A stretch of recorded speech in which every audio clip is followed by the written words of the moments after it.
हाँ जी, चलो ठीक है। ਅੱਜ ਸਾਹਿਬ ਸਾਹਿਬ ਤੇ ਬੈਕਗ੍ਰਾਉਂਡ ਚ ਰਹਿਣਗੇ ਤੇ ਮੈਂ ਸਾਰਿਆਂ ਨੂੰ ਵੈਲਕਮ ਕਰਦਾ ਤੇ ਅਸੀਂ ਵਾਕ ਨੰਬਰ 27 ਤੋਂ ਸ਼ੁਰੂ ਕਰਦੇ ਹਾਂ। ਮੈਂ ਪੜ੍ਹ ਦਿੰਦਾ ਕਿਉਂਕਿ ਇਹ ਕਾਫੀ ਸਟੋਰੀ ਦੇ ਵਿੱਚ ਤੁਹਾਨੂੰ ਪਤਾ ਇੱਥੇ ਕਾਫੀ ਚੇਂਜ ਆ ਰਹੀ ਆ ਤਾਂ ਮੈਂ ਵੀ ਚੇਂਜ ਕਰਨ ਦੇ ਲਈ ਇਹਨੂੰ ਥੋੜਾ ਜਿਹਾ ਇਸ ਬੰਦ ਨੂੰ ਮੈਂ ਤਰਨਮ ਚ ਪੜ੍ਹ ਦਿੰਦਾ ਜੇ ਤੁਸੀਂ ਮੈਨੂੰ ਇਜਾਜ਼ਤ ਦਿਓ ਤਾਂ। ਉਹ ਇਸ ਤਰ੍ਹਾਂ ਹੈ ਕਿ ਹਾਂਜੀ ਤੇ ਇਹ ਹੈਗਾ 27 ਨੰਬਰ ਵਾਕ ਕਵੀ। ਰੂ ਛੱਡ ਕਲਬੂਤ ਜਿਉਂ ਵਿਦਾ ਹੁੰਦਾ ਤਿਵੇਂ ਇਹ ਦਰਵੇਸ਼ ਸਿਧਾਰ ਆਈ ਅੰਨ ਪਾਣੀ ਹਜ਼ਾਰੇ ਦਾ ਕਸਮ ਕਰਕੇ ਕਸਦ ਚੰਗ ਸਿਆਲ ਚਿਤਾਰ ਆਈ ਕੀਤਾ ਰਿਜ਼ਕ ਤੇਰਾ ਉਦਾਸ ਰਾਂਝਾ ਚਲੋ ਚਲੀ ਜੀ ਪੁਕਾਰਿਆ ਕੱਛੇ ਮਾਰ ਕੇ ਕੱਛੇ ਵੰਝਲੀ ਮਾਰ ਕੇ ਰਵਾਂ ਹੋਇਆ ਵਾਰਸ ਵਤਨ ਤੇ ਦੇਸ ਵਿਸਾਰਿਆ ਵਾਰਸ ਵਤਨ ਤੇ ਦੇਸ ਵਿਸਾਰਿਆ ਛਾ ਗਏ ਹੋ ਜੀ। Wow, that was amazing. ਵਾਹ ਅੱਛਾ ਜੀ। ਰੂਹ ਛੱਡ ਕਲਬੂਤ ਜਿਉਂ ਵਿਦਾ ਹੁੰਦਾ ਤਿਵੇਂ ਇਹ ਦਰਵੇਸ਼ ਸੁਧਾਰਿਆ। ਅੱਛਾ, ਰੂਹ ਤੇ ਰੂਹ ਹੁੰਦੀ ਹੈ ਤੇ ਕਲਬੂਤ ਜਿਹੜੀ ਬੰਦੇ ਦੇ ਸਟਰਕਚਰ ਹੈ, ਬਾਡੀ ਹੈ, ਉਹਨੂੰ ਕਲਬੂਤ ਕਹਿੰਦੇ ਨੇ। ਤੇ ਜਦੋਂ ਰੂਹ ਕਲਬੂਤ ਨੂੰ ਛੱਡ ਦਿੰਦੀ ਹੈ ਤੇ ਫਿਰ ਵਾਪਸ ਨਹੀਂ ਆਉਂਦੀ। ਉਹਦੀ ਇਹ ਖਸੀਅਤ ਹੈ। ਜਦੋਂ ਰੂਹ ਤੇ ਕਲਬੂਤ ਵੱਖ ਹੋ ਜਾਂਦੇ ਨੇ ਤੇ ਫਿਰ ਉਹ ਮੁੜ ਕੇ ਨਹੀਂ ਜੁੜਦੇ।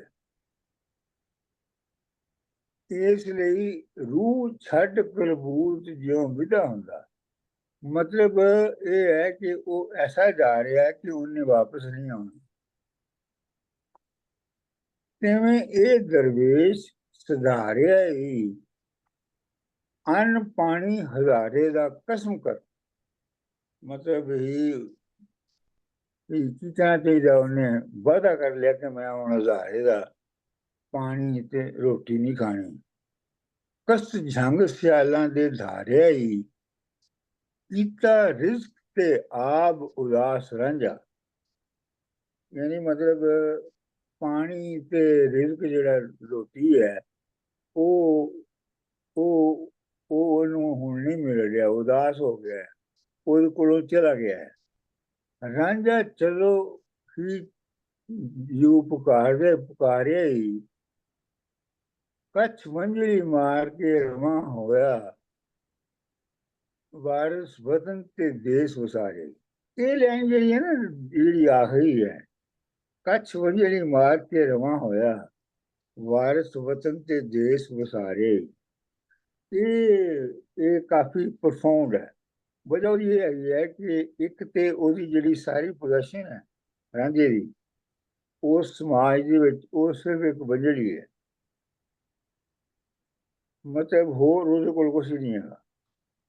ਦੇਖੋ ਨਾ, ਅਸੀਂ ਜਦੋਂ ਇਹੋ ਜਿਹੇ ਹਾਲਾਤ ਦੇ ਵਿੱਚ ਪੈਰ ਛੱਡੀਏ ਅਸੀਂ ਆਪਣਾ ਸਾਰਾ ਸਮਾਨ ਬੰਨ ਕੇ ਲੈ ਕੇ ਜਾਂਦੇ ਹਾਂ, ਕੱਪੜੇ ਲੱਤੇ ਜੋ ਕੁਝ ਵੀ ਸਾਡਾ ਹੁੰਦਾ ਹੈ ਤੇ ਉਹ ਅਸੀਂ ਲੈ ਕੇ ਜਾਂਦੇ ਹਾਂ। ਲੇਕਿਨ ਜਿਹੜਾ ਰਾਂਝਾ ਹੈ ਉਹ ਸਿਰਫ ਮੰਜਰੀ ਲੈ ਕੇ ਜਾਂਦਾ ਹੈ। जी हाँ, Vanjali is a symbolism ना। ਹਾਂਜੀ, Metaphor. Manjari is a Metaphor. symbolism of inner spiritualism ਤੇ ਉਹ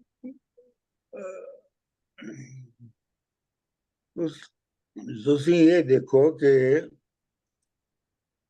ਲੇਕਿਨ ਮੰਜਰੀ ਇਹਦਾ ਵੀ ਤੁਹਾਨੂੰ ਮੈਂ ਅਜੀਬ ਦੱਸਾਂ, ਮੰਜਰੀ ਵੀ ਬੁਝਾਉਂਦਾ ਹੈ। ਇਹ ਅਸੀਂ ਬਾਅਦ ਚ ਗੱਲ ਕਰਾਂਗੇ ਜਦੋਂ ਉੱਥੇ ਪਹੁੰਚਾਂਗੇ ਕਿ ਮੰਜਲੀ ਵੀ ਰਾਂਝਾ ਹੀਰ ਦੇ ਵਿਆਹ ਤੱਕ ਬੁਝਾਉਂਦਾ ਹੈ। ਜਦੋਂ ਹੀਰ ਦਾ ਵਿਆਹ ਹੋ ਜਾਂਦਾ ਤੇ ਫਿਰ ਮੰਜਲੀ ਨਹੀਂ ਬੁਝਾਉਂਦਾ। ਵਿਆਹ ਹੋ ਜਾਂਦਾ ਹੈ ਜਾਂ ਕੰਜ਼ੂਮੇਸ਼ਨ ਦੇ ਬਾਅਦ? ਨਹੀਂ, Yeah. ਕੰਜ਼ੂਮੇਸ਼ਨ ਤੋਂ ਹੁੰਦੀ ਨਹੀਂ ਹੈ ਨਾ। ठीक ठीक ठीक ठीक। ਵੰਜਲੀ ਪੈਸ਼ਨ ਵੀ ਹੈ? ਹੈ ਵੰਜਲੀ ਉਹਦਾ ਪੈਸ਼ਨ ਵੀ ਹੈ? ਯਾਰ ਉੱਥੇ ਫੈਸ਼ਨ ਦੀ ਕਿਹੜੀ ਉਹਨੂੰ ਪਈ ਹੈ। ਉਹ ਇੱਕ ਦਰਵੇਸ਼ ਆਦਮੀ ਹੈ ਔਰ ਉਹ ਉਹਦੀ ਪੋਜੈਸ਼ਨ ਟੋਟਲ ਉਹ ਹੀ ਹੈ। ਉਹਦੇ ਥਾਣੀ ਉਹਦੇ ਸਾਹ ਬੋਲਦੇ ਨੇ ਤੇ ਜਦੋਂ ਅਖੀਰ ਦੇ ਉੱਤੇ ਵੰਜਲੀ ਉਹ ਛੱਡਦਾ ਹੈ ਤੇ ਉਸ ਵੇਲੇ ਤੱਕ ਉਹਦੇ ਸਾਹ ਹੀ ਵੰਜਲੀ ਬਣ ਚੁੱਕੇ ਹੁੰਦੇ ਨੇ। ਫਿਰ ਉਹਨੂੰ ਵੰਜਲੀ ਦੀ ਵੀ ਲੋੜ ਨਹੀਂ ਹੈ। ਸਮਝੇ ਜੇ ਨਾ ਗੱਲ ਨੂੰ? वाह वाह, सही। So Vanjali and Ranja at this point are interchangeable. ਉਹਦੀ ਉਹ ਮੈਟਾਫਰ ਹੈਗਾ ਹੈ। ਹਾਂਜੀ, ਹੁਣ ਇੱਥੇ ਉਹਨੂੰ ਆਪਣੀ ਆਪਣਾ ਜਿਹੜਾ ਕ੍ਰੀਏਟਿਵਿਟੀ ਜਾਂ ਦਿਲ ਦੀ ਗੱਲ ਕਰਨ ਲਈ ਵੰਜਲੀ ਦੀ ਲੋੜ ਹੈ। ਵੰਜਲੀ ਰਾਹੀਂ ਉਹ ਸਾਰਾ ਕੁਝ ਐਕਸਪ੍ਰੈਸ ਕਰਦਾ ਹੈ।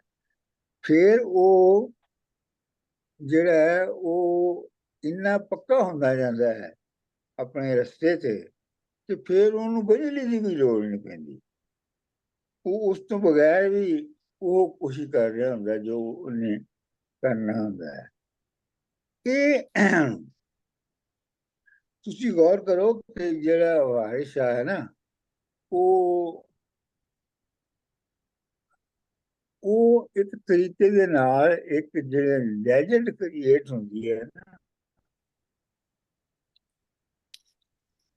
ਉਹਦਾ ਪ੍ਰੋਸੈਸ ਦੱਸ ਰਿਹਾ ਸਾਨੂੰ। ਲੈਜੈਂਡ ਕ੍ਰੀਏਟ ਕਿਵੇਂ ਹੁੰਦੀ ਹੈ?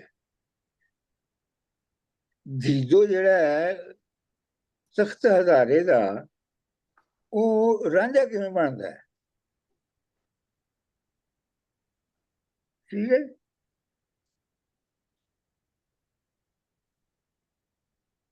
ਕਿਉਂ ਜੀ? ਠੀਕ ਹੈ, ਹੋਰ ਕੋਈ ਗੱਲ ਤਾਂ ਨਹੀਂ ਕਰਨੀ ਇੱਥੇ। ਇਹ ਟ੍ਰਾਂਸਫਰਮੇਸ਼ਨ ਦੀ ਗੱਲ ਕਰ ਰਹੇ ਹੋ ਰਹੀ, ਜਿਹੜੀ ਸਪਿਰਚੁਅਲ ਤੇ ਰਾਂਝਾ ਤੋਂ ਅੱਗੇ, ਤੀਦੋ ਤੋਂ ਰਾਂਝਾ ਤੋਂ ਅੱਗੇ ਫਿਰ ਹੋਰ ਬਣੇਗਾ, ਮਟੀਰੀਅਲਿਸਟਿਕ ਬਣ ਜਾਏਗਾ। ਬਿਲਕੁਲ ਸਰ ਜੀ, ਜਿਹੜਾ ਇਹ ਹੁਣ ਇਹ ਇੱਥੇ ਮੇਰੇ ਖਿਆਲ ਦੇ ਵਿੱਚ ਵਾਰਿਸ ਸ਼ਾਹ ਐਸਟੈਬਲਿਸ਼ ਕਰ ਰਿਹਾ ਕਿ ਵੀ ਹੁਣ ਇਹ ਦਰਵੇਸ਼ੀ ਦਾ ਪਹਿਲਾ ਸਟੈਪ ਹੈ। ਦੇਖੋ, ਬਣਨ ਦਾ ਪਹਿਲਾ ਸਟੈਪ ਆਪਣੇ needs and wants of the body ਨੂੰ ਖਤਮ ਕਰ ਰਿਹਾ ਹੈ। ਆਪਣੇ ਜਿਹੜੇ ਉਹਦੇ ਦੁਨਿਆਵੀ ਰਿਸ਼ਤੇ ਨਾਤੇ ਨੇ ਉਹ ਵੀ ਖਤਮ ਕਰ ਰਿਹਾ ਹੈ ਐਟ ਦਿਸ ਪੁਆਇੰਟ। ਅਤੇ ਵਤਨ ਦੇਸ਼ ਨੂੰ ਖਤਮ ਕਰਕੇ ਆਪਣੀ ਸ਼ਨਾਖਤ ਖਤਮ ਕਰ ਰਿਹਾ। ਅਤੇ then isn't this the first step of his ਦਰਵੇਸ਼ੀ? ਬਿਲਕੁਲ, ਕਿਉਂਕਿ ਉਹਦੀ ਵਜ੍ਹਾ ਹੈ ਨਾ, ਆਪਣਾ ਅੱਗੇ ਜਾ ਕੇ ਤੁਸੀਂ ਪੜ੍ਹਿਆ ਸੀਗਾ, ਰਾਂਝੇ ਆਖਿਆ ਖਿਆਲ ਨਾ ਪਿਓ ਮੇਰੇ, ਸੀ ਸੱਪ ਫਕੀਰ ਦਾ ਦੇਸ਼ ਕਿਹਾ।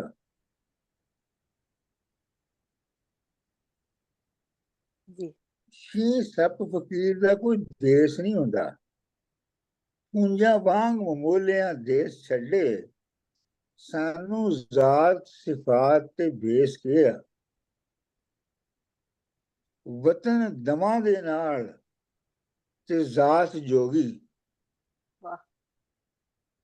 ਸਾਨੂੰ ਖਾਸ ਖੇਸ਼ ਕਬੀਲੇ ਦਾ ਖੇਸ਼ ਕਿਹਾ। ਮਤਲਬ ਜਿਹੜਾ ਦਰਵੇਸ਼ ਹੈ ਉਹ ਜਿੱਥੇ ਸਾਹ ਲੈਂਦਾ ਉਹੀ ਉਹਦਾ ਵਤਨ ਹੁੰਦਾ ਹੈ। ਉਹੀ ਉਹਦਾ ਉਹ ਕੋਈ ਖਾਸ ਇਲਾਕਾ ਨਹੀਂ ਹੁੰਦਾ ਉਹਦਾ।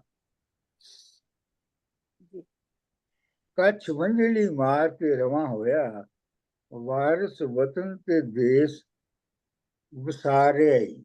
ਇਹ ਸਾਰੇ ਆਏ ਪੁਰਾ ਛੋੜਿਆ, ਖਤਮ ਕਰ ਛੋੜਿਆ। ਹਾਂ ਪਲਾਚ ਹੋ ਰਿਹਾ। ਅਗਲਾ ਪੜਾਂ ਜੀ। ਠੀਕ ਮੇਰੇ ਹੈ ਖਿਆਲ ਜੀ। ਵਿਸਾਰੇ Sorry, can I just ਵਿਸਾਰੇ ਦਾ ਇੱਕ ਹੋਰ clarify? ਵੀ ਮਤਲਬ, ਵਿਸਾਰੇ ਹਾਂ। ਦਾ ਮਤਲਬ ਇਹ ਆ ਕਿ ਇਹ ਨਹੀਂ ਕਿ ਮਨ ਦੇ ਵਿੱਚੋਂ ਉਹ ਦੇਸ਼ ਨੂੰ ਛੱਡ ਦਿੱਤਾ, ਛੱਡਣਾ ਨਹੀਂ, ਆਪਣੇ ਦਿਲ ਚੋਂ ਕੱਢ ਦਿੱਤਾ ਉਹਨੇ, ਬਿਲਕੁਲ ਭੁੱਲ ਗਿਆ। ਬਿਲਕੁਲ। ਇਹ ਵੰਜਲੀ ਮਤਲਬ ਦਾ ਉਹਨੇ ਉਹ ਤੋਂ ਕੰਪਲੀਟਲੀ ਆਪਣੇ ਆਪ ਨੂੰ ਡਿਵਾਈਡ ਕਰ ਲਿਆ। ਡਿਸੋਸੀਏਟ ਕਰ ਰਿਹਾ ਬਿਲਕੁਲ ਹਰ ਚੀਜ਼ ਤੋਂ। ਇਹ ਵੰਜਲੀ ਨੂੰ ਕੱਚੇ ਰੱਖਦਾ ਕਿ ਇਹਦਾ ਮਤਲਬ ਇਹ ਵੀ ਹੈ ਕਿ ਜਿਹੜਾ ਇਸ ਤਰ੍ਹਾਂ ਦਾ ਲੈਜੈਂਡਰੀ ਦਰਵੇਸ਼ ਹੁੰਦਾ ਹੈ, ਉਹਦੀ ਪਹਿਲੀ ਸ਼ਰਤ ਇਹ ਹੁੰਦੀ ਹੈ ਕਿ ਉਹ ਪ੍ਰਾਪਰਟੀ ਨਹੀਂ ਛੱਡੇ। ਇਹ ਜਿਹੜੀ ਵੰਜਲੀ ਉਹ ਕੱਚੇ ਮਾਰਦੇ, ਉਹਦਾ ਸ਼ੌਕ ਤੇ ਉਹਦਾ ਪੈਸ਼ਨ ਹੈ, ਬਾਕੀ ਸਭ ਛੱਡ ਦਿੰਦਾ। ਹੋਰ ਕੀ ਉਹਦੇ ਉੱਤੇ ਫਰਜ਼ ਉਤਰਿਆ ਹੈ। ਸਹੀ। ਸ਼ੌਕ ਹੀ ਹੈ ਨਾ ਫਰਜ਼। ਉਹਦੇ ਉੱਤੇ ਰੱਬ ਨੇ ਫਰਜ਼ ਥੋੜਾ ਕੀਤਾ ਹੈ ਕਿ ਤੂੰ ਜ਼ਰੂਰ ਵੰਜਲੀ ਵਜਾਉਣੀ ਹੈ। ਪੋਇਟ ਤਾਂ ਵੰਜੜੀ ਨੂੰ ਉਹਦੀ ਸ਼ਨਾਖਤ ਦੱਸ ਰਿਹਾ ਨਾ ਆਲਮੋਸਟ। ਬਿਲਕੁਲ। ਵੰਜਲੀ ਜਿਹੜੀ ਹੈ ਉਹਦੀ ਜਿਹੜੀ ਅੰਦਰ ਦੀ ਡੂੰਘਾਈ ਹੈ ਉਹਨੂੰ ਬਾਹਰ ਲਿਆਉਂਦੀ ਹੈ। ਐਂਡ ਸਰ ਆਲਸੋ ਕਿ ਵਾਈ ਬੀਜੀ ਵਾਲੇ ਮਾਹੌਲ ਦੇ ਵਿੱਚ ਇੱਕ ਆਰਟ, ਇੱਕ ਵੰਜੜੀ, ਉਹ ਇਹ ਵੀ ਤੁਹਾਨੂੰ ਇਸ਼ਾਰਾ ਦਿੰਦੀ ਹੈ ਕਿ ਇਹ ਬੰਦਾ ਦੂਜਿਆਂ ਤੋਂ ਵੱਖ ਹੈ। ਬਿਲਕੁਲ ਬਿਲਕੁਲ। ਇਹੋ ਤਾਂ ਮਸਲਾ ਹੈ। ਮਸਲਾ ਤੇ ਜਿਹੜਾ ਉਹਦੀ ਫੈਮਿਲੀ ਦੇ ਨਾਲ ਹੈ, ਮਸਲਾ ਤੇ ਹੈ ਹੀ ਇਹੋ ਕਿ ਉਹਨਾਂ ਨਾਲੋਂ ਵੱਖ ਹੈ। ਉਹ ਜੋ ਕਰਦੇ ਨੇ ਉਹ ਨਹੀਂ ਕਰਨਾ ਚਾਹੁੰਦਾ ਉਹ। Sorry, Dr. Manzoor, can I just clarify? Because ਤੁਸੀਂ ਕਿਹਾ about the when he got married, Ranja stopped playing the Vanjali. So is that because he's not attached to Heer anymore? As in he can't be with Heer anymore? ਨਹੀਂ The ਨਹੀਂ Vanjali ਨਹੀਂ gone? No. ਉਹ ਉਸ stage ਤੇ ਪਹੁੰਚ ਜਾਂਦਾ ਹੈ ਕਿ ਉੱਥੋਂ ਨੂੰ ਵੰਜਲੀ ਦੀ ਲੋੜ ਨਹੀਂ ਪੈਂਦੀ। ਉੱਥੇ ਉਹਦੇ ਜਿਹੜੇ ਸਾਹ ਨੇ ਉਹ ਹੀ ਵੰਜਲੀ ਬਣ ਜਾਂਦੇ ਨੇ। So he doesn't need any crutches anymore. He is beyond those. ਬਿਲਕੁਲ okay. ਬਿਲਕੁਲ। ਠੀਕ thank you। ਇਹ ਹੈ ਗੱਲ। ਅੱਗੇ ਪੜਾਂ ਜੀ। ਹਾਂਜੀ ਪੜੋ। ਆਖ ਰਾਂਝਿਆ ਭਾ ਕੀ ਬਣੀ ਤੇਰੇ, ਦੇਸ ਆਪਣਾ ਛੱਡ ਸਦਾਰ ਨਹੀਂ। ਵੀਰਾ ਅੰਬੜੀ ਜਾਇਆ ਜਾ ਨਹੀਂ, ਸਾਨੂੰ ਨਾੜ ਫਿਰਾਕ ਦੇ ਮਾਰ ਨਹੀਂ। ਇਹ ਬਾਂਦੀਆਂ ਤੇ ਅਸੀਂ ਵੀਰ ਤੇਰੇ, ਕੋਈ ਹੋਰ ਵਿਚਾਰ ਨਹੀਂ। ਬਖਸ਼ ਇਹ ਗੁਨਾਹ ਤੋਂ ਭਾਬੀਆਂ ਨੂੰ, ਕੌਣ ਜੰਮਿਆ ਜੋ ਗੁਨਾਹਗਾਰ ਨਹੀਂ। ਭਾਈਆਂ ਬਾਜ ਨਾ ਮਜਲਸਾਂ ਸੌਂਦੀਆਂ ਨੀ, ਅਤੇ ਭਾਈਆਂ ਬਾਜ ਬਹਾਰ ਨਹੀਂ। ਭਾਈ ਮਰਨ ਤੇ ਪਾਉਂਦੀਆਂ ਭੱਜ ਬਾਹਾਂ, ਬਿਨਾ ਭਾਈਆਂ ਪਰੈ ਪਰਵਾਰ ਨਹੀਂ। ਲੱਖ ਓਟ ਹੈ ਕੋੜ ਵਸਦਿਆਂ ਦੀ, ਭਾਈਆਂ ਗਿਆ ਜਿਹੜੀ ਕੋਈ ਹਾਰ ਨਹੀਂ। ਲੱਖ ਓਟ ਹੈ ਕੋੜ ਵਸੇਂਦਿਆਂ ਦੀ। ਲੱਖ ਓਟ ਹੈ ਕੋੜ ਵਸੇਂਦਿਆਂ ਦੀ, ਭਾਈਆਂ ਗਿਆ ਜਿਹੜੀ ਕੋਈ ਹਾਰ ਨਹੀਂ। ਭਾਈ ਟਾਉਂਦੇ ਭਾਈ ਉਸਾਰਦੇ ਨੇ, ਭਾਈਆਂ ਬਾਜ ਬਾਹਾਂ ਬੇਲੀ ਯਾਦ ਨਹੀਂ। ਅੱਗੇ ਵੀ ਆ ਦੇ।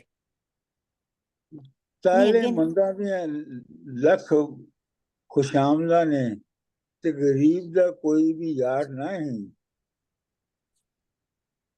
ਮੇਰੇ ਕੋਲ ਇੰਨਾ ਹੀ ਹੈ। ਅੱਛਾ। ਏਕਲ ਬਾਹੀਆਂ ਨੂੰ ਲੋਕ ਮਾਰਦੇ ਨੇ, ਬਾਹਾਂ ਵਾਲਿਆਂ ਨੂੰ ਕੋਈ ਸਾਰ ਨਹੀਂ। ਤੇ ਵਾਰਿਸ ਸ਼ਾਹ ਮੀਆਂ ਬਿਨਾ ਭਾਈਆਂ ਦੇ, ਸਾਨੂੰ ਜਿਉਣਾ ਜ਼ਰਾ ਦਰਕਾਰ ਨਹੀਂ। ਇਹ ਸਾਡੇ ਕੋਲ ਹੈ ਨਹੀਂ। ਸਾਡੇ ਕੋਲ ਹੈ ਨਹੀਂ ਹੈ। ਅੱਛਾ। ਉਹਦੇ ਜਿਹੜੇ ਹੁਣ ਭਰਾ ਨੇ ਉਹਨੂੰ ਹੁਣ ਮਨਾਉਣ ਜਾਂਦੇ ਨੇ। ਇਹ ਵੀ ਇੱਕ ਡਰਾਮਾ ਹੁੰਦਾ ਹੈ।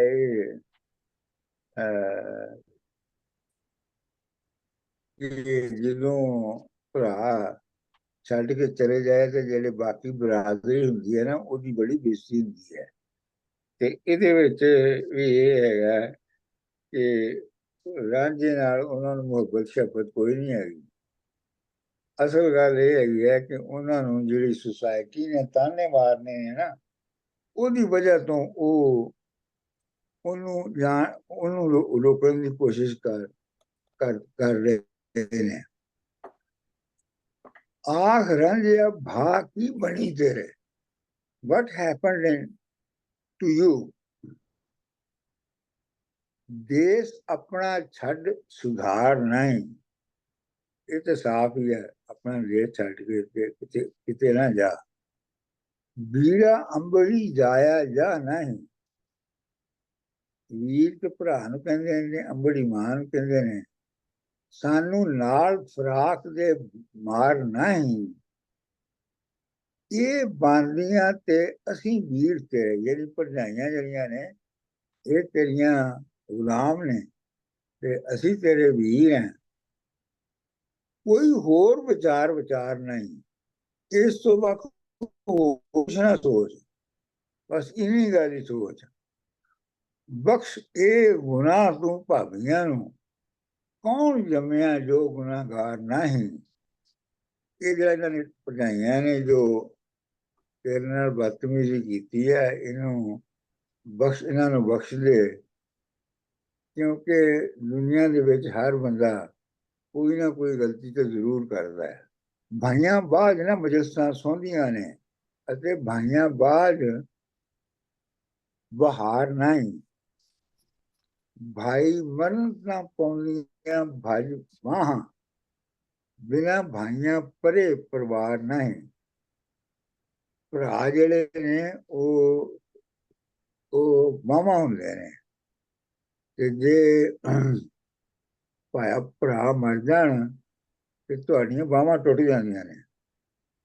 ਤੇ ਭਰਾਵਾਂ ਤੋਂ ਬਗੈਰ ਕੋਈ ਪਰਿਆ ਕੋਈ ਲੰਮਾ ਚੌੜਾ ਖਾਨਦਾਨ ਬਾਕੀ ਰਹਿੰਦਾ ਨਹੀਂ ਹੈ।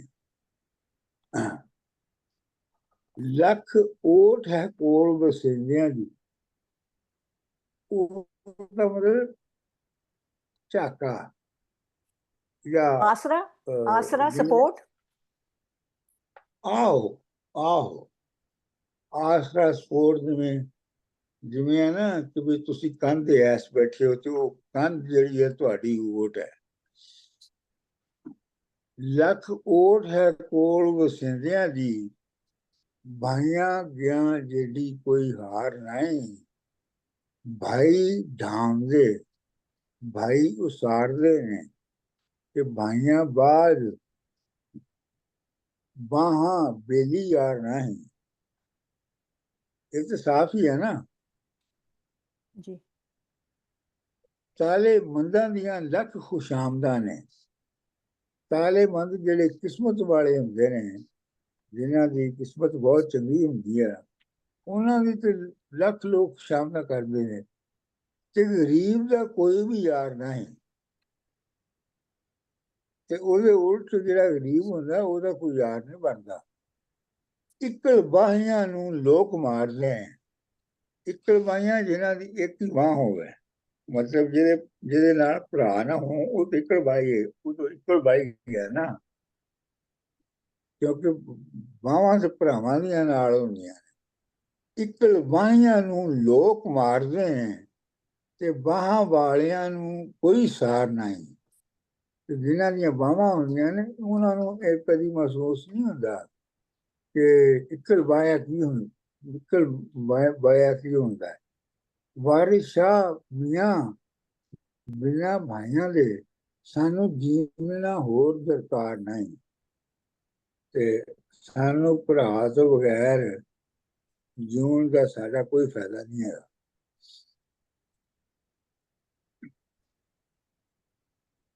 ਸਰ ਜੀ, ਜਿਹੜੀ ਇੱਥੇ ਇੱਕ ਲਾਈਨ ਹੈਗੀ ਹੈ ਨਾ, ਕੌਣ ਜੰਮਿਆ ਜੋ ਗੁਨਾਹਗਾਰ ਨਹੀਂ, ਮੈਨੂੰ ਬਹੁਤ ਪਸੰਦ ਹੈ ਸਰ ਜੀ। ਇਹ ਅਗੇਨ ਇਸ਼ਾਰਾ ਕ੍ਰਾਈਸਟ ਵੱਲ ਵੀ ਜਾਂਦਾ ਹੈ ਜਦ ਉਹਨਾਂ ਨੇ ਆਖਿਆ ਸੀ ਕਿ may he who is without sin cast the first stone, ਜਦ ਉਹਨਾਂ ਦੇ ਅੱਗੇ ਉਹ ਪ੍ਰੋਸਟੀਟਿਊਟ ਨੂੰ ਲੈ ਕੇ ਆਉਂਦੇ ਆ ਜਿਹੜੇ ਸਿਪਾਹੀ ਨੇ ਕਿ ਵੀ ਹਾਂ। ਤੂੰ ਇਹਦਾ, ਸੋ ਇਹ ਦੇਖੋ, ਸੋ is it possible ਕਿ ਇਹਨਾਂ ਨੇ ਉਹ ਪੜ੍ਹੀ ਹੋਏਗੀ, ਇਹਨਾਂ ਨੂੰ ਪਤਾ ਨਹੀਂ, ਹੋਏਗਾ ਕਿ ਨਹੀਂ, ਇਹਨਾਂ ਦੀ ਆਪਣੀ ਹੋਈ, it's a universal philosophy, but ਉੱਥੇ ਨਹੀਂ। ਗੱਲ ਜਾਂਦੀ ਹੈ। ਮਤਲਬ ਇੱਕ ਹੀ ਤਰ੍ਹਾਂ ਦੇ ਲੋਕ ਜਿਹੜੇ ਨੇ ਉਹਨਾਂ ਦੀ ਜ਼ਿੰਦਗੀ ਦੇ ਵਿੱਚ ਬਹੁਤ ਸਾਰੇ ਵਾਕਿਆਤ ਵੀ ਇੱਕੋ ਜਿਹੇ ਹੁੰਦੇ ਨੇ। ਜੀ ਜਿਵੇਂ ਜੀਸਸ ਸੀ ਤੇ ਜਿਵੇਂ ਰਾਂਝਾ ਸੀ। ਅੱਛਾ ਜੀ, ਹੋਰ ਇਹਦੇ ਵਿੱਚ ਇਸ ਸੰਬੰਧ ਵਿੱਚ ਕੋਈ ਗੱਲ ਹੈ ਜਿਹੜੀ ਤੁਸੀਂ ਕਰਨਾ ਚਾਹੁੰਦੇ ਹੋ? ਇੱਕ ਹੋਰ ਗੱਲ ਸੀ ਜੀ ਸਰ ਜੀ, ਇਹਦੇ ਚ ਉਹ ਕਹਿੰਦਾ ਨਾ ਕਿ ਆਪੇ ਹੀ ਉਸਾਰਦੇ ਨੇ ਤੇ ਆਪੇ ਉਹ ਤੋੜਦੇ ਨੇ। ਸੋ ਮੈਨੂੰ ਅਗੇਨ ਤੁਹਾਨੂੰ ਪਤਾ, ਮੈਨੂੰ ਹਮੇਸ਼ਾ ਹੀ ਰਹਿੰਦਾ ਹੈ ਕਿ they are in there minds. ਉਹਨਾਂ ਜ਼ਮਾਨਿਆਂ ਦੇ ਵਿੱਚ ਕੌਣ ਘਰ ਛੱਡ ਕੇ ਤਾਂ ਕੋਈ ਵੀ ਨਹੀਂ ਸੀ ਜਾਂਦਾ ਨਾ, ਭਾਵੇਂ ਉਹਨੂੰ ਛਿੱਤਰ ਵੀ ਮਾਰਦੇ ਸੀ, ਭਾਵੇਂ ਉਹ ਨਕੰਮਾ ਵੀ ਸੀ, ਉਹਨੂੰ ਵੀ ਪਾੜੀ ਜਾਂਦੇ ਸੀ ਕਿ ਕੋਈ ਹੋਰ ਕਿਤੇ ਜਾਣ ਦੀ ਤਾਂ ਜਗ੍ਹਾ ਨਹੀਂ ਸੀ। ਸੋ ਇਸੇ ਵਾਸਤੇ ਇਸੇ ਲਈ ਜਿਹੜਾ ਰਾਂਝੇ ਦਾ ਜਾਣਾ ਹੈ ਉਹ ਬਹੁਤ ਹੀ ਵੱਡਾ ਕੰਮ ਹੈ। ਇੱਕ ਠੀਕ ਉਹ ਬਹੁਤ ਹੀ ਫੰਡਾਮੈਂਟਲ ਚੇਂਜ ਹੈ ਜਿਹੜੀ ਕਿ ਉਸ ਜ਼ਮਾਨੇ 'ਚ ਹੁੰਦੀ ਨਹੀਂ ਸੀ। ਉੱਥੇ ਛਿੱਤਰ ਖਾਂਦੇ ਰਹਿੰਦੇ ਸਨ, ਜਾਂਦੇ ਕਿਤੇ ਨਹੀਂ ਸਨ। ਫਿਰ ਇਹ ਵੀ ਦੇਖੋ ਕਿ ਜਿਹੜਾ ਉਸ ਵੇਲੇ ਜਿਹੜਾ ਦਰਿਆ ਸੀ ਨਾ, ਦਰਿਆ ਇਮੈਜਿਨੇਸ਼ਨ ਦੀ ਹੱਦ ਸੀ ਤੇ ਦਰਿਆ ਤੋਂ ਪਾਰ ਨਹੀਂ ਸੀ ਜਾਂਦੇ ਲੋਕ, ਤੇ ਰਾਂਝੇ ਨੇ ਉਹ ਵੀ ਕੀਤਾ। ਉਹਨੇ ਚਨਾਨ ਦਰਿਆ ਵੀ ਪਾਰ ਕੀਤਾ। Sir ji, to crossing the river is also very symbolic. ਹਾਂ ਬਿਲਕੁਲ ਬਿਲਕੁਲ, ਮਤਲਬ ਇਹ ਹੈ ਕਿ ਇੱਕ ਜਹਾਨ ਤੋਂ ਨਿਕਲ ਕੇ ਉਹ ਬਿਲਕੁਲ ਹੀ ਦੂਸਰੇ ਜਹਾਨ ਵਿੱਚ ਚਲਾ ਗਿਆ। ਲੇਕਿਨ ਇਸ ਜਹਾਨ ਵਿੱਚ ਜਿਹੜੇ ਉਹਦੇ ਭੈਣਾਂ ਭਰਾਵਾਂ ਦਾ ਜਹਾਨ ਸੀ, ਉੱਥੇ ਤੋਂ ਚੌਧਰੀ ਦਾ ਪੁੱਤਰ ਸੀ, ਜੈਸਾ ਵੀ ਸੀ ਚੌਧਰੀ ਦਾ ਪੁੱਤਰ ਸੀ। ਲੇਕਿਨ ਜਦੋਂ ਦਰਿਆ ਪਾਰ ਕਰਕੇ ਦੂਜੇ ਪਾਸੇ ਗਿਆ ਤੇ ਫਿਰ ਉਹ ਮੱਝਾਂ ਚਾਰਨ ਵਾਲਾ ਬਣ ਗਿਆ। ਪੂਰਾ ਮੈਟਾਮੋਰਫੋਸਿਸ ਹੋ ਗਿਆ ਨਾ। ਜੀ ਨਹਿਰੂ ਪਾਰ ਸਜਣ ਦਾ ਥਾਣਾ ਜਿਹੜਾ ਹੈ। ਬਿਲਕੁਲ, ਮਤਲਬ ਵਾਰਿਸ ਸ਼ਾਹ ਸਾਨੂੰ ਇਹ ਦੱਸਣ ਦੀ ਕੋਸ਼ਿਸ਼ ਕਰ ਰਿਹਾ ਹੈ ਕਿ ਜਿਹੜਾ ਲੈਜੈਂਡਰੀ ਹੀਰੋ ਬਣਦਾ ਹੈ ਉਹਨੂੰ ਕਿੰਨਾ ਅਟਕਲਾਂ ਤੋਂ ਗੁਜ਼ਰਨਾ ਪੈਂਦਾ ਹੈ। ਇਹ ਹੁਣ ਮਤਲਬ ਵੈਸੇ ਤੇ ਤੁਸੀਂ ਇਹ ਅਸੀਂ ਕਹਿ ਸਕਦੇ ਹਾਂ ਕਿ ਉਹ ਦਰਿਆ ਤੋਂ ਪਾਰ ਚਲਾ ਗਿਆ, ਇਹ ਕਿਹੜੀ ਵੱਡੀ ਗੱਲ ਸੀ। ਤੇ ਲੇਕਿਨ ਇਹ ਹੈ ਕਿ ਅਗਰ ਹਿਸਾਬ ਨਾਲ ਵੇਖਿਆ ਜਾਏ, ਜਦੋਂ 16ਵੀਂ ਸਦੀ ਦੇ ਵਿੱਚ ਵੇਖਿਆ ਜਾਏ ਤੇ ਉਸ ਵੇਲੇ ਦਰਿਆ ਪਾਰ ਕਰਨਾ ਔਰ ਆਪਣਾ ਦੇਸ਼ ਛੱਡਣਾ ਆਰ ਮੇਜਰ ਇਵੈਂਟਸ। ਸਰ ਜੀ ਥੋੜੀ ਗੱਲ ਕਰ ਲਓ।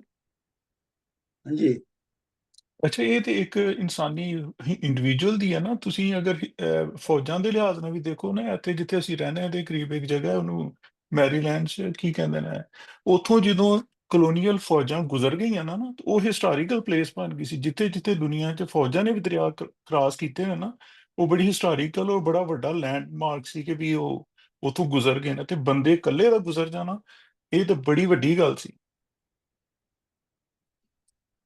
ਉਹ ਕਹਿ ਲਓ ਫੌਜਾਂ ਵਾਲਿਆਂ ਨੂੰ ਤੁਸੀਂ ਇੱਕ ਪਾਸੇ ਰੱਖੋ, ਤੁਸੀਂ ਇੱਕ ਜਿਹੜਾ ਕਰੈਕਟਰ ਬਣ ਰਿਹਾ ਉਹਦੇ ਤੇ ਗੌਰ ਕਰੋ। ਚਲੋ ਜੀ ਅਗਲਾ ਪੜੋ। ਡਾਕਟਰ ਸਾਹਿਬ ਇੱਕ ਗੱਲ ਕਰਨੀ ਸੀ, ਜਿਹੜਾ ਓਟ ਲਫ਼ਜ਼ ਹੈ ਨਾ, ਲੱਖ ਓਟ ਹੈ ਕੋਲ ਵਸੇਂਦਿਆਂ ਦੀ ਭਾਈਆਂ ਗਈ ਜਿਹੜੀ ਕੋਈ ਹਾਰ ਨਹੀਂ। ਇਹ ਓਟ ਦਾ ਮਤਲਬ ਆਸਰਾ ਵੀ ਕਹਿਣਾ ਚਾਹੀਦਾ, ਲੇਕਿਨ ਉਹ ਕਹਿੰਦੇ ਨੇ ਨਾ ਕਿ ਉਹ ਬੰਦਾ ਫਲਾਂ ਦਰਖਤ ਦੀ ਓਟ 'ਚ ਹੋ ਗਿਆ ਜਾਂ ਫਸਲ ਦੀ ਓਟ 'ਚ ਹੋ ਗਿਆ ਜਾਂ ਚਾਦਰ ਦੀ ਓਟ 'ਚ ਹੋ ਗਿਆ। ਓਟ ਦਾ ਮਤਲਬ ਇਸ ਤਰ੍ਹਾਂ ਬਣੇਗਾ, ਮੈਨੂੰ ਸਮਝ ਜੋ ਆ ਰਹੀ ਹੈ ਕਿ ਅਗਰ ਮਸਲਨ ਚੋਰ ਬਾਹਰ ਖਲੋਤਾ ਤੁਸੀਂ ਅੰਦਰ ਬੱਤੀ ਬਾਲ ਦਿਓ ਤੇ ਉਹ ਓਟ ਹੋ ਜਾਂਦੀ ਹੈ ਕਿ ਅੰਦਰ ਕੋਈ ਹੈ। ਇਸੇ ਤਰ੍ਹਾਂ ਭਰਾ ਹੋਣ ਤੇ ਉਹਨਾਂ ਦੀ ਬੜੀ ਓਟ ਹੁੰਦੀ ਹੈ ਕਿ ਵੀ ਘਰ ਹੀ ਨਾ ਉਹ ਲੱਖ ਓਟ ਹੈ ਕੋਲ ਵਸੇਂਦਿਆਂ ਦੀ, ਜਦੋਂ ਕੋਲ ਭਰਾ ਰਹਿੰਦੇ ਹੋਣ ਤਾਂ ਉਹਨਾਂ ਦੀ ਬੜੀ ਪ੍ਰੋਟੈਕਸ਼ਨ ਤੇ ਹੈ ਹੀ ਹੈ। ਓਟ ਦਾ ਮਤਲਬ ਹੈ ਸਪੋਰਟ। ਓਟ ਦਾ ਮਤਲਬ ਹੈ ਜਿਹੜੀ ਕੰਧ ਹੈ ਉਹ ਦੁਸ਼ਮਣਾਂ ਦੇ ਖਿਲਾਫ ਖੜੀ ਹੁੰਦੀ ਹੈ। ਉਹ ਵੱਖਰਿਆਂ ਤੁਹਾਨੂੰ ਉਹ ਤੁਹਾਡੀ ਹਿਫਾਜ਼ਤ ਕਰਦੀ ਹੈ। ਚਲੋ ਜੀ ਅਗਲਾ ਕਿਨੇ ਪੜ੍ਹਨਾ? मैं पढ़ते हैं जी। पढ़ो। जे आखिया उठिया रिस्क मेरा, मैथों भाइयों तुसी के मंगदे हो। वंड लिया जे बाप दा मिल्क सारा, तुसी साक ना सैन दा अंगदे हो। वस लग जे ता मंसूर वांगो मैनू, चा सूली उत्ते टंगदे हो। पिछों खुशी हो असां दे निकलने ते, गल आख दे मूंहों ना संगदे हो। हाँ जी। रांझा आखिया उठिया रिस्क मेरा, मैथों भाइयों तुसी की मंगदे हो। वो कहना मेरा रिस्क उठ गया इतों, खत्म हो गया। ਹੁਣ ਤੁਸੀਂ ਮੇਰੇ ਕੋਲੋਂ ਕੀ ਮੈਂ ਤੁਹਾਨੂੰ ਕੀ ਦੇ ਸਕਦਾ, ਤੁਸੀਂ ਮੇਰੇ ਕੋਲੋਂ ਕੀ ਲੈ ਸਕਦੇ ਹੋ? ਤੁਸੀਂ ਬਾਪ ਦਾ ਜਿਹੜਾ ਮੁਲਕ ਸੀ ਉਹਨੂੰ ਤੁਸੀਂ ਆਪਸ ਚ ਵੰਡ ਲਿਆ ਤੇ ਹੋਰ ਤੁਸੀਂ ਨਾ ਮੇਰੀ ਕੋਈ ਹੁਣ ਨਾ ਮੇਰੀ ਤੁਹਾਡੇ ਨਾਲ ਕੋਈ ਦੂਰ ਦੀ ਤੇ ਨਾ ਕਰੀਬ ਦੀ ਕੋਈ ਰਿਸ਼ਤੇਦਾਰੀ ਰਹਿ ਗਈ ਹੈ। ਬਸ ਲੱਗ ਜੇ ਤਾਂ ਮਨਸੂਰ ਵਾਂਗੂ, ਜੇ ਤੁਹਾਡਾ ਵਸ ਚਲੇ ਨਾ ਤਾਂ ਤੁਸੀਂ ਮੈਨੂੰ ਮਨਸੂਰ ਵਾਂਗੂ ਸੂਲੀ ਤੇ ਚੜਾ ਦਿਓ। ਵਿੱਚੋਂ ਖੁਸ਼ੀ ਹੋ ਅਸਾਂ ਦੇ ਨਿਕਲਣ ਤੇ, ਗੱਲ ਆਖਦੇ ਮੂੰਹ ਨਾ ਸੰਗਦੇ ਹੋ। ਵਿੱਚੋਂ ਤੁਸੀਂ ਖੁਸ਼ ਹੋ ਕਿ ਇਹਦੇ ਕੋਲੋਂ ਜਾਨ ਛੁੱਟੀ, ਪਰ ਤੁਸੀਂ ਇਹ ਮੂੰਹੋਂ ਗੱਲ ਕਹਿਣ ਲੱਗੇ ਤਾਂ ਸ਼ਰਮ ਆਉਂਦੀ ਹੈ। ਚਲੋ ਜੀ ਅੱਗੇ।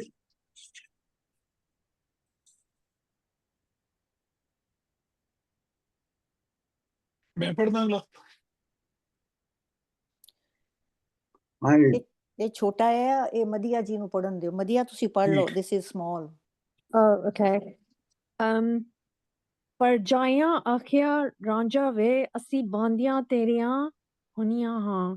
ਨਾਉ ਲੈਣਾ ਹੈ ਜਦੋਂ ਤੂੰ ਜਾਵਦਿਆਂ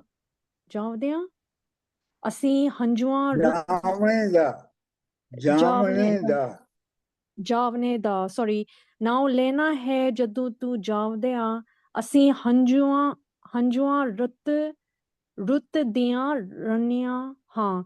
ਜਾਨ ਮਲ ਕੁਰਬਾਨ ਹੰਝੂਆਂ ਰਤ ਦੀਆਂ ਰਣੀਆਂ ਹਾਂ। ਜਾਨ ਮਾਲ ਕੁਰਬਾਨ ਹੈ ਤੁਧ ਉਤੋਂ, ਅਤੇ ਆਪ ਵੀ ਛੋਕਨੇ ਹਨੀਆਂ ਹਾਂ। ਸਾਨੂੰ ਸਬਰ ਆਰਾਮ ਨਾ ਆਉਂਦਾ ਹੈ, ਜਿਸ ਵੇਲੇ ਤੇਥੋਂ ਵਿਛੋਨੀਆਂ ਹਾਂ। ਸੌਰੀ। No it's great. ਹਾਂ ਹੁਣ ਜਿਹੜੀ ਭਰਜਾਈਆਂ ਨੇ ਉਹ ਵੀ ਜਿਹੜੀਆਂ ਨੇ ਉਹ ਵੀ ਕਾਰਵਾਈ ਪਾਉਂਦੀਆਂ ਨੇ ਕਿ ਉਹਨਾਂ ਦੇ ਜ਼ੁਮੇ ਨਾ ਲੱਗ ਜਾਵੇ ਕਿ ਉਹਨਾਂ ਨੇ ਕੱਢਿਆ ਸੀ ਉਹਨੂੰ। ਇੱਕ ਤੇ ਇਹ ਵੀ ਗੱਲ ਹੈ, ਤੇ ਦੂਜੀ ਗੱਲ ਇਹ ਹੈ ਕਿ ਸੋਹਣਾ ਦਿਓਰ ਹੈ, ਉਹ ਇਹ ਚਾਹੁੰਦੀਆਂ ਵੀ ਨਹੀਂ ਹੈ ਕਿ ਉਹ ਜਾਵੇ। ਤੇ ਭਰਜਾਈਆਂ ਆਖਿਆ ਰਾਂਝਿਆ ਵੇ, ਅਸੀਂ ਬਾਂਦੀਆਂ ਤੇਰੀਆਂ, ਅਸੀਂ ਤੇਰੀ ਗੁਲਾਮ ਹੈ। ਨਾਂ ਲੈਣਾ ਹੈ ਜਦੋਂ ਤੂੰ ਜਾਵਣੇ ਦਾ, ਅਸੀਂ ਹੰਝਰੂ ਰੱਤ ਦੇ ਰੁਣੀ ਹੈ। ਤੂੰ ਜਦੋਂ ਜਾਣ ਦਾ ਨਾਂ ਲੈਣਾ ਹੈ ਤੇ ਅਸੀਂ ਖੂਨ ਦੇ ਅਥਰੂ ਸਾਡੇ ਨਿਕਲਦੇ ਨੇ। ਜਾਨ ਮਾਲ ਕੁਰਬਾਨ ਹੈ ਤੁਧ ਉਤੋਂ, ਅਤੇ ਆਪ ਵੀ ਚੁੱਕਣੀ ਹੁੰਦੀਆਂ। ਮਾਲ ਜਾਨ ਤੇ ਤੇਰੇ ਤੋਂ ਕੁਰਬਾਨ ਕਰਨੀ ਹੈ, ਅਸੀਂ ਆਪ ਆਪਣੇ ਆਪ ਨੂੰ ਵੀ ਤੇਰੇ ਤੋਂ ਕੁਰਬਾਨ ਕਰਨ ਲਈ ਤਿਆਰ ਹਾਂ। ਸਾਨੂੰ ਸਬਰ ਕਰਾਰ ਨਾ ਆਉਂਦਾ ਹੈ, ਜਿਸ ਵੇਲੇ ਤੇਥੋਂ ਵਿਛੁੰਨੀਆਂ, ਜਦੋਂ ਦੀ ਤੇਰੇ ਕੋਲੋਂ ਵੱਖਰੀਆਂ ਹੋਈਆਂ, ਉਦੋਂ ਦਾ ਸਾਨੂੰ ਕੋਈ ਚੈਨ ਕਰਾਰ ਨਹੀਂ ਆ ਰਿਹਾ। ਡਾਕਟਰ ਸਾਹਿਬ, ਇੱਕ ਬੜੀ ਚੀਜ਼ ਵਿਵਿਡਲੀ ਸਾਹਮਣੇ ਆ ਰਹੀ ਆ ਕਿ ਉਸ ਜ਼ਮਾਨੇ ਦੇ ਸਮਾਜ ਦਾ ਇੰਡੀਵਿਜੂਅਲ ਬੰਦੇ ਤੇ ਕਿੰਨਾ ਅਸਰ ਪਿਆ ਐਜ਼ ਕੰਪੇਅਰ ਟੂ ਅੱਜ ਕੱਲ੍ਹ ਇੰਡੀਵਿਜੂਅਲਿਟੀ ਵਰਸਿਸ ਸਮਾਜ ਦਾ ਜੀਣਾ। ਰਿਲੇਟਿਵ ਹੀ ਜੀਂਦੇ ਸੀ ਉਦੋਂ, ਸਮਾਜ ਕਰਕੇ ਜੀਂਦੇ ਸੀ ਮਿਹਣਿਆਂ ਮੁਹਣਿਆਂ ਤੋਂ ਬਚਣ ਲਈ। ਅੱਜ ਕੱਲ੍ਹ ਦੇ ਜ਼ਮਾਨੇ ਨਾਲ ਕੰਪੇਅਰ ਕਰੇ ਕਿੰਨਾ ਫਰਕ ਪੈ ਗਿਆ ਸਮਾਜ 'ਚ। ਹਾਂ, ਅੱਜ ਕੱਲ੍ਹ ਤੇ ਹੁੰਦਾ ਤੇ ਉਹ ਕੱਪੜੇ ਚੁੱਕਦਾ ਰਹਿਣਾ ਕਹਿੰਦਾ। ਚਲੋ ਵੀ ਅਗਲਾ ਕਿੰਨੇ ਪੜ੍ਹਨਾ? Sir ji, going back to the point, they weren't expecting him to go away। ਉਹਨਾਂ ਨੂੰ ਲੱਗਦਾ ਸੀ ਕਿ ਇੱਥੇ ਪਿਆਰ ਹੋਊਗਾ ਤੇ ਦੇ weren't expecting, ਸੋ ਉਹ ਥੋੜਾ ਜਿਹਾ ਤਾਂ ਘਬਰਾਏ ਨੇ ਸਾਰੇ ਕਿ ਚੱਲਿਆ ਸਾਨੂੰ ਛੱਡ ਕੇ। ਥੋੜਾ ਜਿਹਾ ਤਾਂ ਉਹਨਾਂ ਨੂੰ ਫੀਲ ਤੇ ਹੋ ਰਿਹਾ। ਫੀਲ ਇਸ ਵਾਸਤੇ ਹੋ ਰਿਹਾ ਕਿ ਬਰਾਦਰੀ ਦੇ ਵਿੱਚ ਬੇਇੱਜ਼ਤੀ ਹੋਏਗੀ ਨਾ, ਔਰ ਸਾਡੀ ਸਟਰੈਂਥ ਵੀ ਘਟੇਗੀ, ਬਰਾਦਰੀ 'ਚ ਬੇਇੱਜ਼ਤੀ ਹੋਏਗੀ। ਕਿਉਂਕਿ ਜਦ ਉਹ ਲਾਈਨ ਹੈ ਨਾ ਕਿ ਆਪੇ ਬਣਾਉਂਦੇ ਤੇ ਆਪੇ ਉਸਾਰਦੇ ਨੇ, ਕਿ ਤੈਨੂੰ ਢਾਹ ਤੇ ਲਿਆ, ਤੈਨੂੰ ਅਸੀਂ ਖੜਾ ਵੀ ਕਰਾਂਗੇ। ਬਿਲਕੁਲ ਬਿਲਕੁਲ ਬਿਲਕੁਲ।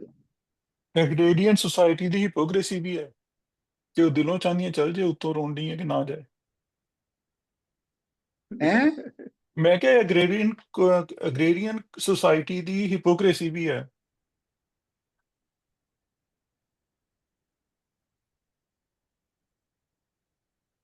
ਉਹ ਕੀ? ਜਿਸ ਤਰ੍ਹਾਂ ਕੁੜੀ ਜਦੋਂ ਰੁਖਸਤ ਹੁੰਦੀ ਹੈ, ਜਦੋਂ ਐਗਰੇਰੀਅਨ ਕਲਚਰ ਵਿੱਚ, ਤਾਂ ਉਹ ਬੜੀ ਰੋਂਦੀ ਜਾਂਦੀ ਹੈ ਘਰੋਂ।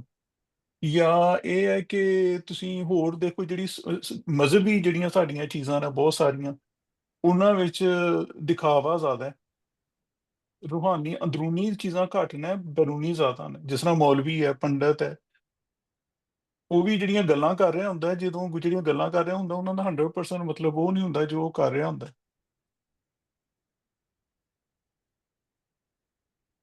ਠੀਕ, ਚਲੋ ਜੀ ਅਗਲਾ ਪੜੋ, ਕਿੰਨੇ ਪੜ੍ਹਨਾ ਹੈ? ਗੌਰ ਸਾਹਿਬ ਹਾਂਜੀ, ਪੜ੍ਹਦੇ ਲੇਜ਼ੀਆ, ਡਾਕਟਰ ਲੇਜ਼ੀਆ ਲੇਜ਼ੀਆ ਵੀ ਕੋਲ ਹੈ? ਨੇ। ਤੁਹਾਡੇ ਕੋਲ ਹੈਗਾ ਅੱਜ ਲੇਜ਼ੀਆ? ਡਾਕਟਰ ਲੇਜ਼ੀਆ, ਤੁਹਾਡੇ ਕੋਲ ਟੈਕਸਟ ਹੈਗਾ ਅੱਜ?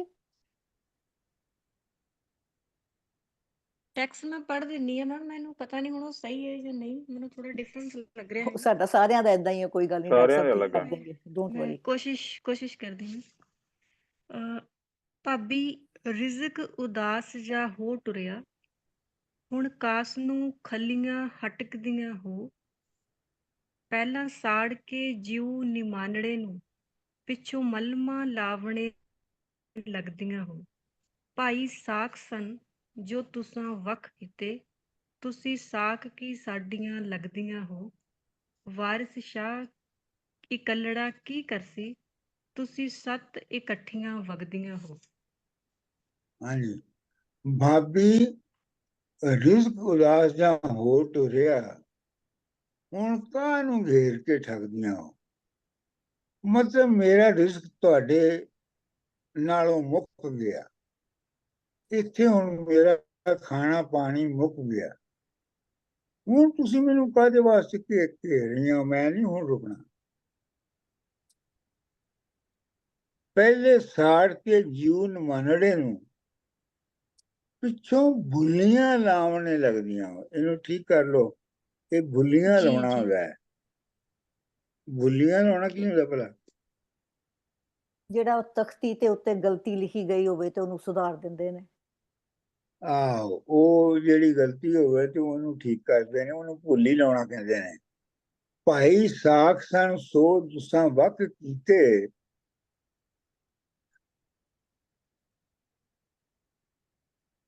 ਤੁਸੀਂ ਸਾਖ ਕੀ ਸਾਡੀਆਂ ਲੱਗਦੀਆਂ ਹੋ। ਵਾਰਿਸ਼ਾ ਇਕੱਲੜੇ ਕੀ ਕਰਨਾ, ਤੁਸੀਂ ਸੱਤ ਇਕੱਠੀਆਂ ਵਗਦੀਆਂ ਹੋ। ਵਗਦੀਆਂ ਹੋ। ਵਾਰਿਸ਼ਾ ਤੇ ਵਿਚਾਰਾ ਇਕੱਲਾ ਹੀ ਹੈ ਤੇ ਤੁਸੀਂ ਸੱਤ ਜਣੀਆਂ ਹੋ। ਮੈਂ ਤੁਹਾਡੇ ਸਾਹਮਣੇ ਕੀ ਕਰਨਾ ਹੈ?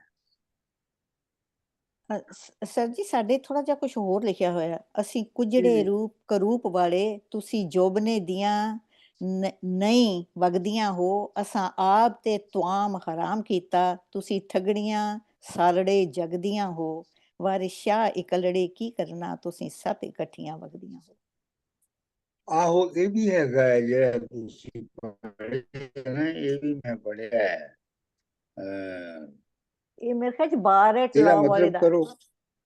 ਇਹਦਾ ਮਤਲਬ ਇਸ ਤਰ੍ਹਾਂ ਦਾ ਹੈਗਾ ਨਾ, ਮਤਲਬ ਇਹ ਜਿਹੜੀ ਦੂਜੀਆਂ ਦੋ ਲਾਈਨਾਂ ਨਾ, ਅਸੀਂ ਕੁਜੜੇ ਰੂਪ ਕਰੂਪ ਵਾਲੇ ਤੁਸੀਂ ਜੋਬਨੇ ਦੇ, ਅਸੀਂ ਤਾਂ ਸਰ ਜੀ ਇਹ ਬੜੀ ਇੰਟਰਸਟਿੰਗ ਲਾਈਨ ਹੈ ਕਿ ਅਸੀਂ ਜੋਬਨੇ ਦੀਆਂ ਨਹੀਂ ਮਤਲਬ ਨਦੀਆਂ ਵਗਦੀਆਂ ਹੋ, ਤੇ ਮੈਂ ਤਾਂ ਛੋਟਾ ਜਿਹਾ ਕੁੱਜਾ ਆ, ਤੇ ਮੇਰਾ ਤੁਹਾਡੇ ਸਾਹਮਣੇ ਕੀ ਮੇਰਾ ਵਸ, ਤੁਸੀਂ ਤਾਂ ਸੱਤ ਨਦੀਆਂ ਵਗ ਰਹੀਆਂ ਹੋ ਜੋਸ਼ ਨਾਲ ਔਰ ਵਿਦ ਪਾਵਰ, ਤੇ ਮੈਂ ਤੇ ਇੱਕ ਮਾੜਾ ਜਿਹਾ ਟੁੱਟਾ ਭੱਜਾ ਕੁੱਜਾ ਹੈ, ਤੇ ਮੇਰਾ ਤੁਹਾਡੇ ਨਾਲ ਕੀ ਮੁਕਾਬਲਾ। ਆਹੋ ਠੀਕ।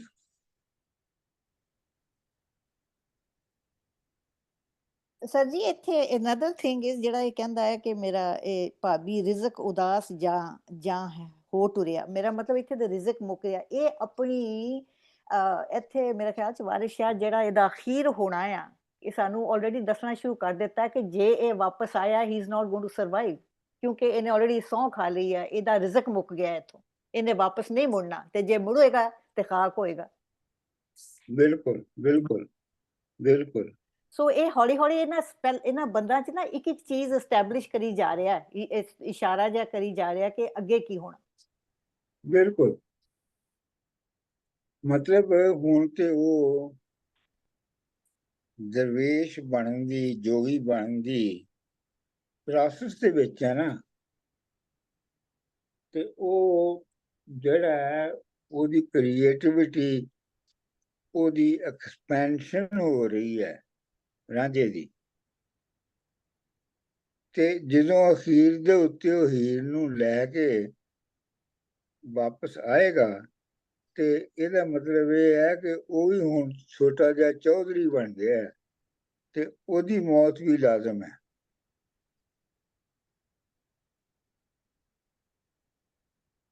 ਕਿਉਂਕਿ ਰਾਂਝਾ ਜਿਹੜਾ ਕਿ ਕ੍ਰੀਏਟਿਵ ਬੰਦਾ ਸੀ, ਉਹ ਤੇ ਹੀਰ ਨੂੰ ਲਿਆ ਕੇ ਮਰ ਗਿਆ ਨਾ। ਜੀ ਅੱਗੇ ਚਲੋ ਜੀ। ਹਾਂਜੀ ਗੌਰ ਸਾਹਿਬ। जी मैं पढ़ दूंगा। 33 नंबर है। वाह ला रहे भाई भाभियां भी, रांझा उठ हजारियों धाया ए, भूख नंग ਨੂੰ ਝਾਕ ਕੇ ਪੰਧ ਕਰਕੇ ਰਾਤੀ ਵਿੱਚ ਮਸੀਤ ਦੇ ਆਇਆ ਏ, ਹੱਥ ਵੰਜਲੀ ਪਕੜ ਕੇ ਰਾਤ ਅੱਧੀ, ਰਾਂਝੇ ਮਜ਼ਾ ਵੀ ਖੂਬ ਬਣਾਇਆ ਏ, ਰਨ ਮਰਦ ਨਾ ਪਿੰਡ ਵਿੱਚ ਰਿਹਾ ਕੋਈ, ਸਭਾ ਗਿਰਦ ਮਸੀਤ ਦੇ ਆਇਆ ਏ, ਵਾਰਿਸ ਸ਼ਾਹ ਮੀਆਂ ਪਿੰਡ ਝਗੜਿਆਂ ਦੀ, ਪਿੱਛੋਂ ਮੁੱਲਾ ਮਸੀਤ ਦਾ ਆਇਆ ਏ। ਪੰਡ ਝਗੜਿਆਂ ਦੀ ਪੰਡ ਜੀ। मतलब वाह ला रहे भाई भाभियां भी, रांझा उठ हजारियों धाया है, भुख नंग नू झाक के पंध करके राती विच मसीत दे आया है। ਉਹਨਾਂ ਜ਼ਮਾਨਿਆਂ ਦੇ ਵਿੱਚ ਮਸੀਤ ਹੀ ਹੁੰਦੀ ਸੀ ਜਿਹੜੀ ਮੁਸਾਫਰਾਂ, ਜਿੱਥੇ ਮੁਸਾਫਰ ਠਹਿਰਦੇ ਸਨ। ਹੱਥ ਵੰਝਲੀ ਪਕੜ ਕੇ ਰਾਤ ਅੱਧੀ, ਰਾਂਝੇ ਮਜ਼ਾ ਵੀ ਖੂਬ ਬਣਾਇਆ। ਉਹਨੇ ਮਸੀਤ ਦੇ ਵਿੱਚ ਬਹਿ ਕੇ ਤੇ ਵੰਝਲੀ ਵਜਾਈ ਹੈ, ਤੇ ਉਹਦੇ ਨਾਲ ਬਹੁਤ ਮਜ਼ਾ ਆਉਣਾ ਸ਼ੁਰੂ ਹੋ ਗਿਆ ਲੋਕਾਂ ਨੂੰ। ਅੱਛਾ, ਇਹ ਜਿਹੜਾ ਬਾਬਾ ਫਰੀਦ ਔਰ ਬੁੱਲੇ ਸ਼ਾਹ ਦਾ, ਇਹਨਾਂ ਸਾਰਿਆਂ ਦਾ ਜਿਹੜਾ ਜ਼ਮਾਨਾ ਸੀ ਨਾ, ਉਹਦੇ ਵਿੱਚ ਇਹ ਅਜੇ ਕੰਟੈਸਟਡ ਸੀ ਕਿ ਮਸੀਤ ਦੇ ਵਿੱਚ ਗਾਇਆ ਵਜਾਇਆ ਜਾ ਸਕਦਾ ਹੈ ਕਿ ਨਹੀਂ ਵਜਾਇਆ ਜਾ ਸਕਦਾ। ਇਹ ਬਹੁਤ ਬਾਅਦ ਦੇ ਵਿੱਚ ਹੋਇਆ ਕਿ ਮਸੀਤ ਦੇ ਵਿੱਚੋਂ ਗਾਉਣ ਨੂੰ ਬਿਲਕੁਲ ਹੀ ਕੱਢ ਦਿੱਤਾ ਗਿਆ।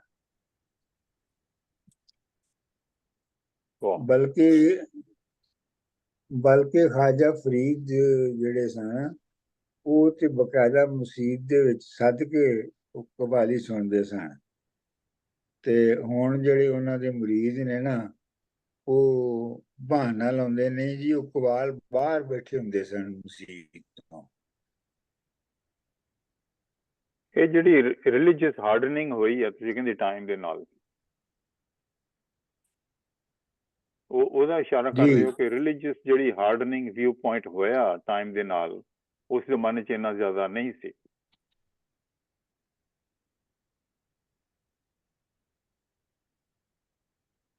ਮੇਰਾ ਖਿਆਲ ਹੈ ਡਾਕਟਰ ਸਾਹਿਬ। ਡਾਕਟਰ ਸਾਹਿਬ ਤੁਸੀਂ ਮਿਊਟ ਹੋ ਗਏ ਹੋ। ਨਹੀਂ, ਮੈਂ ਮਿਊਟ ਨਹੀਂ ਹੋਇਆ। ਅੱਛਾ ਅੱਛਾ, ਸੌਰੀ। ਮੈਂ ਸੋਚ ਰਿਹਾ ਸੋਚ ਹਾਂ ਰਹੇ, ਹਾਂਜੀ। ਜੋ ਅਮਰਜੀਤ ਹੋਰਾਂ ਨੇ ਕਿਹਾ ਹੈ ਕਿ ਉਹਦੇ ਬਾਰੇ ਚ ਸੋਚ ਰਿਹਾ ਸਾਂ। ਅੱਛਾ ਜੀ, ਅੱਗੇ ਚਲੋ ਜੀ। 33ਵਾਂ ਬੰਦ ਤਾਰੀਫ ਮਸਜਿਦ, ਕਿੰਨੇ ਸਰ ਜੀ, ਬੰਦ ਹੋ ਗਏ ਨੇ ਜੀ? ਇੱਕ ਇਸ ਬੰਦ ਬਾਰੇ ਇੱਕ ਗੱਲ ਕਰਨਾ ਸਰ ਜੀ। ਹਾਂਜੀ ਇੱਥੇ ਵਾਰਿਸ ਸ਼ਾਹ ਅਗੇਨ ਉਹ ਜਿਹੜਾ ਉਹਨੇ ਇੰਸਟੀਟਿਊਸ਼ਨਲ ਟਕਰਾਅ ਕਰਨਾ ਹੈਗਾ ਆ ਆਪਣੇ ਇਹ ਸਾਰੇ ਆਰਗੇਨਾਈਜ਼ ਰਿਲੀਜਨ ਨਾਲ, ਉਹਦੀ ਵੀ ਇੱਥੇ ਨੀਂਹ ਰੱਖ ਰਿਹਾ ਕਿ ਉਹਨੂੰ ਪੰਡ, ਉਹ ਕਾਹਦੀ ਪੰਡ ਕਹਿ ਰਿਹਾ ਉਹਨੂੰ, ਮੁਸੀਬਤਾਂ ਦੀ, ਝਗੜਿਆਂ ਦੀ ਪੰਡ ਕਹਿ ਰਿਹਾ।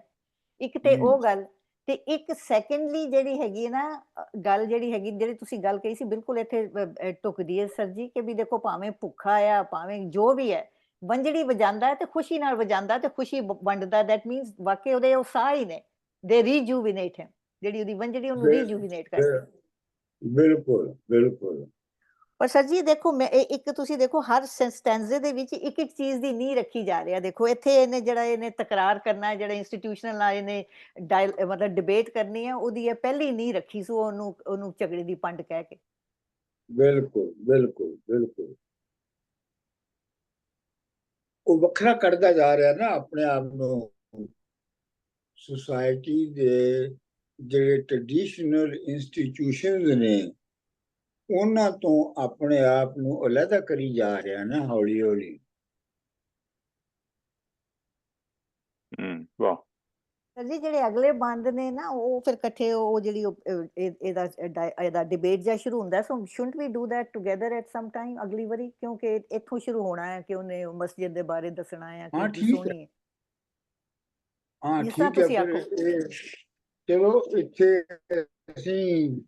ਇੱਥੇ ਅਸੀਂ ਅੱਜ ਬੰਦ ਕਰ ਦਿੰਦੇ ਹਾਂ ਤੇ ਅਗਲੀ ਵਾਰੀ ਉੱਥੋਂ ਸ਼ੁਰੂ ਕਰਾਂਗੇ। ਬੀਬਾ, ਜਿਹੜੀ ਤੁਸੀਂ ਆਰਗੇਨਾਈਜ਼ ਰਿਲੀਜਨ ਦੀ ਗੱਲ ਕੀਤੀ ਹੈ ਨਾ, ਉਹਦੇ ਚ ਆਰਗੇਨਾਈਜ਼ ਜਿਹੜਾ ਸੋਸ਼ਲ ਸੈਟਅਪ ਹੈ ਨਾ, ਉਹਦੇ ਚ ਵੀ ਨੇ ਬੜੀ ਪਿਛਲੇ ਬੰਦ ਚ ਖੂਬਸੂਰਤ ਗੱਲ ਕੀਤੀ ਹੈ ਕਿ ਭਾਈ ਸਾਕ ਸਨ ਤੁਸਾਂ ਵੱਖ ਕੀਤੇ, ਜਿਹੜੇ ਮੇਰੇ ਭਾਈ ਸਨ ਉਹ ਤੁਸਾਂ ਵੱਖ ਕਰ ਦਿੱਤੇ। ਭਾਬੀਆਂ ਨੂੰ ਕਹਿ ਰਿਹਾ, ਤੇ ਤੁਸੀਂ ਸਾਗ ਕੇ ਸਾਡੀਆਂ ਲੱਗਦੇ ਹੋ, ਤੁਸੀਂ ਸਾਡੇ ਕੀ ਸਾਗ ਲੱਗਦੇ ਹੋ। ਯਾਨੀ ਉਹੀ ਜਿਹੜੀ ਤੁਸੀਂ ਗੱਲ ਕੀਤੀ ਹੈ ਨਾ, ਕਿ ਜਿਹੜੀ ਉਹ ਆਰਗੇਨਾਈਜ਼ ਚੀਜ਼ਾਂ ਨੇ, ਦੱਸਣਾ ਕੁਝ ਕਰਨਾ ਕੁਝ, ਉਹ ਇਹ ਮਾਮਲਾ ਉਹ ਸਾਰਾ ਚੱਲ ਰਿਹਾ ਇਹਦੇ ਚ। ਹਾਂਜੀ, ਹੋਰ ਕੋਈ ਕੁਐਸਚਨ? ਮੇਰੇ ਕੋਲ ਥੋੜਾ ਜਿਹਾ ਟਾਈਮ ਸਾਡੇ ਕੋਲ ਹੈਗਾ ਇਸ ਵੇਲੇ। ਵਾਜਿਦ ਸਾਹਿਬ ਤੁਸੀਂ ਕੁਝ ਪਾਓ ਚਾਨਣ।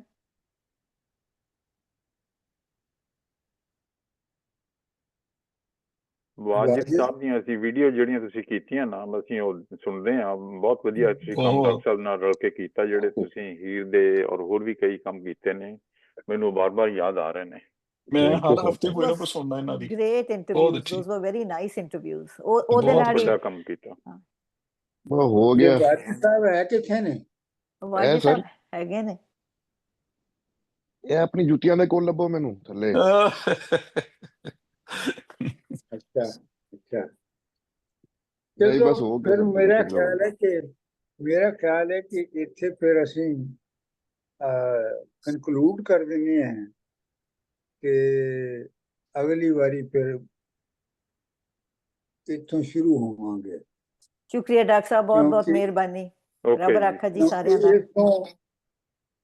ਇਸ ਤੋਂ ਅਗਲਾ ਜਿਹੜਾ ਨਾ, ਉਹ ਫਿਰ ਮੁਕੰਮਲ ਮੁੱਲਾਂ ਦੇ ਨਾਲ ਡਾਇਲਾਗ ਹੈ ਨਾ।